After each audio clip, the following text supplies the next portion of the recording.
Nós temos uma hidrelétrica terminada, uma em vias de colocar em atividade a última turbina. Já temos o licenciamento autorizado para uma outra na fronteira com a Bolívia, em Guaiará-Mirim, e uma ponte também criando a lógica da hidrovia do Madeira. Então nós temos grandes obras impactando todo o estado de Rondônia.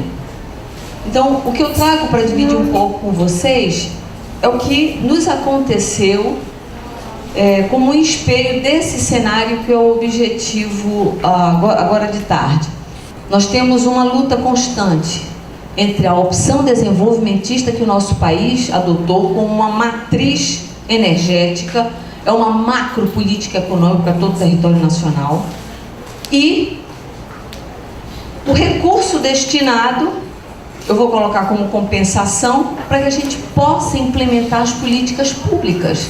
É uma correlação de forças muito desigual. Porto Velho é impactado pela hidrelétrica de Santo Antônio, e os 3 outros distritos de Porto Velho, não são municípios, são distritos de Porto Velho, estão impactados pela hidrelétrica de Jirau.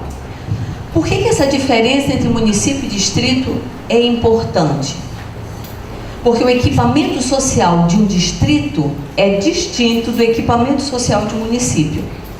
Um distrito, pelo georreferenciamento, não tem obrigação, por exemplo, de ter hospital de média complexidade, pronto-socorro, enfim, delegacia de polícia. Então, todo o impacto da construção, não só da hidrelétrica de Jirau, como de Santo Antônio, incidiram no município de Porto Velho. Se a capital do estado de Rondônia apresenta tal situação, qual seja, de não ter equipamento social que fizesse frente ao aumento da violência sexual, o que dizer dos distritos diretamente afetados? Nós fizemos capacitações, fizemos campanha de mobilização com os alunos da universidade, capacitamos a rede com professores, agentes de saúde, representantes da comunidade, fizemos eventos com os pais nas escolas, levamos enfermeiros, educadores sociais para trabalhar a questão da sexualidade, demonstrar quais eram os elementos que faziam parte da nossa discussão, do nosso aprendizado. E quais foram os nossos objetivos? Monitorar o crescimento do fenômeno de violência sexual e exploração sexual, praticamente por causa das 2 grandes obras. Porque anteriormente nós já tínhamos feito um trabalho e vimos que estava incidindo um aumento dessa violência sexual. Esse segundo projeto, nós queríamos saber se isso vinha num crescente com a instalação do canteiro de obras de Jirau. E o que a gente encontrou? Dos casos registrados naquelas instituições, o aumento de 306 a 633 casos, ou seja, de um ano para o outro, praticamente o dobro. Então nós tivemos instalados a partir de 2010 uma bomba relógio. O caso de violência sexual por faixa etária, óbvio, isso todos os estudos estão demonstrando já, né? Nós temos de 6 a 10 anos, já pegando o final da primeira infância, da segunda infância, né? E de 11 a 14 anos, isso no bruto. E o não sabe como um elemento de defasagem das instituições que fazem o registro, que não acompanham e não usam os critérios do país.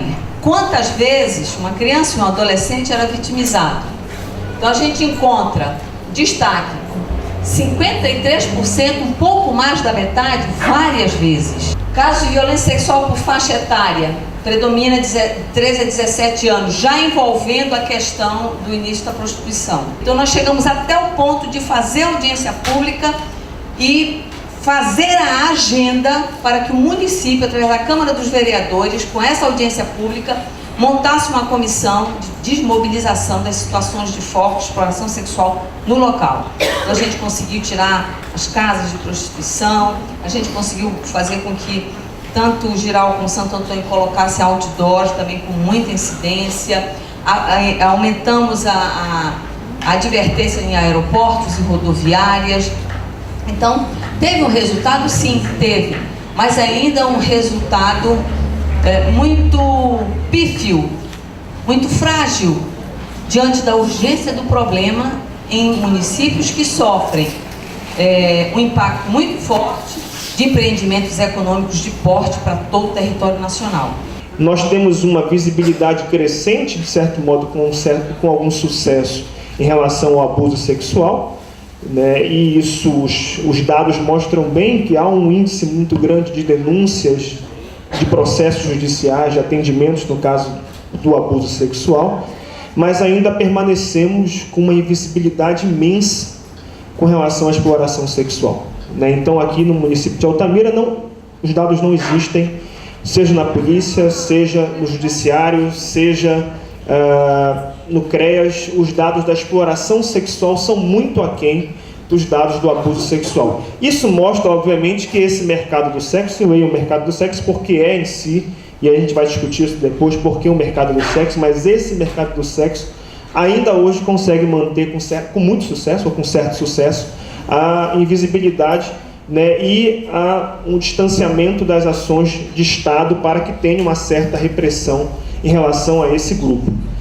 Nós fomos atrás da população, né? Nós fomos atrás de taxistas, mototaxistas, ACS, que são redes comunitárias de saúde, moradores de bairros que tinham uma certa vulnerabilidade sexual identificada, reconhecidamente identificada, e aí você foi descobrir a dinâmica em si, né? Onde estão, onde se localizam, como é que se desenvolve essa dinâmica, e essa própria dinâmica da exploração sexual, ela é muito diferenciada, né? Então, aqui em Altamira, a gente identificou 6 modalidades diferentes de exploração sexual. Nós temos a modalidade das boates e dos bares, que são modalidades muito próximas uma da outra.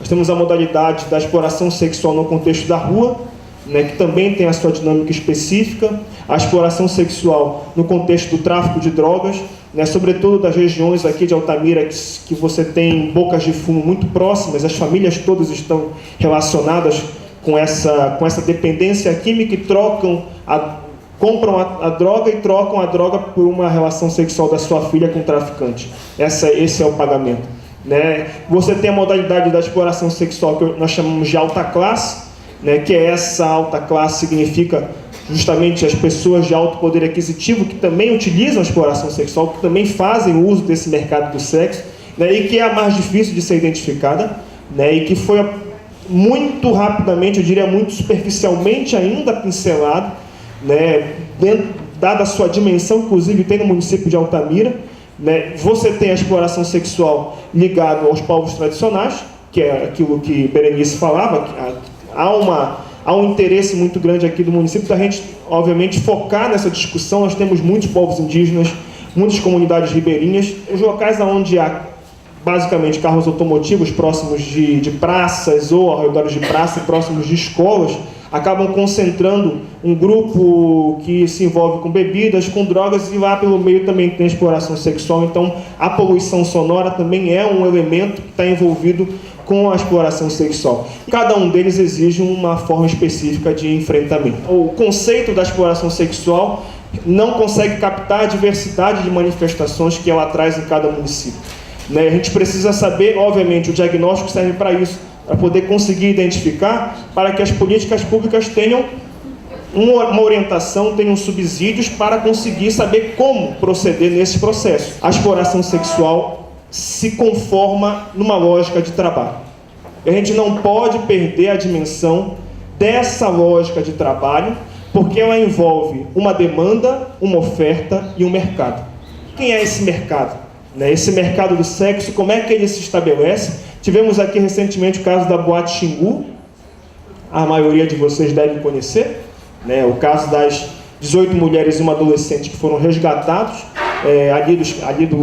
das proximidades do sítio Canais, de Belo Monte. Deu para se perceber muito bem que é um mercado organizado, né? Um mercado que eu não sei se é novo, mas me parece que não é tão antigo, né? Que é um mercado que vem do sul, da região do sul do Brasil, né? Com o interesse de ter continuidade e com o interesse de ter depois prolongamentos para outras regiões de implantação de grandes obras, né? Mas a gente não pode perder essas 3 dimensões. São 3 dimensões fundamentais até para que a gente possa fazer aquilo que a Estela comentava, humanizar, A gente precisa humanizar no seguinte sentido: entender profundamente o que leva essas pessoas a entrarem dentro desses circuitos. Essas mulheres que vieram para cá vieram com uma promessa de receber R$45 mil em 30 dias. Então há uma idealização de um enriquecimento de ambos os lados. E também uma idealização do consumismo dos serviços sexuais que essas mulheres, e no caso o adolescente também, no caso da Boate Xingu, também poderiam oferecer. Então há uma lógica de consumismo aqui que nós não podemos também perder de vista, até para saber o que leva essas pessoas a entrarem nesse processo. E obviamente saber como depois propor alternativas. E até que ponto a rede tem capacidade de propor alternativas.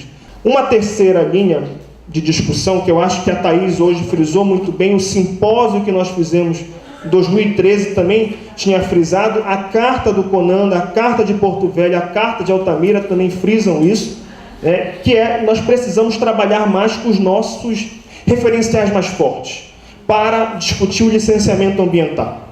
Aí já voltado para a questão da preparação da instalação das obras. O princípio da prioridade absoluta e o princípio do melhor interesse da criança precisam se internalizar no licenciamento ambiental. E aí a Thaís hoje comentou formas muito interessantes que a gente já vem discutindo na rede de proteção, como é que nós vamos materializar essa incidência. Temos várias propostas já para isso, de estudos específicos, de investimento condizente com a discussão da criança, com o monitoramento permanente, com o alinhamento do plano básico ambiental. Uma tentativa que foi feita aqui em Altamira pelo Conselho de Direitos, que hoje está na presidência a Nilma Carla, o alinhamento do plano básico ambiental da obra com o plano de ação do Conselho de Direitos. Basicamente entender que as obras que os estudos que são feitos não levam em consideração os planos de ação, aquilo que os conselhos setoriais trazem, Conselho da Criança, de Saúde, Educação, Assistência Social, aquilo que eles trazem como demandas, como políticas a serem propostas. Isso não é levado em consideração, e esses conselhos são os nossos especialistas em cada área. São eles que possuem maior domínio da situação para poder propor políticas públicas para os próximos anos. Aí é óbvio que esses grandes projetos acabam intensificando ainda mais a situação de exploração sexual, porque acabam inserindo mais pessoas de fora das comunidades, dentro dos territórios tradicionais. E aqui, para poder dizer, eu digo seguramente que dentro dos povos indígenas aqui da região, nós temos casos de abuso sexual interno, temos casos de abuso sexual que estão em investigação, mas os casos de exploração sexual são todos realizados de fora para dentro. São todos de pessoas que entram nas comunidades e se apropriam das relações sociais e desenvolvem relações sociais que acabam desandando, acabam tendo como consequência relações sexuais também. Então a gente precisa saber identificar muito bem, e é um desafio muito grande que temos aqui para os próximos anos, não somente aqui como em todo o Brasil. Obrigado.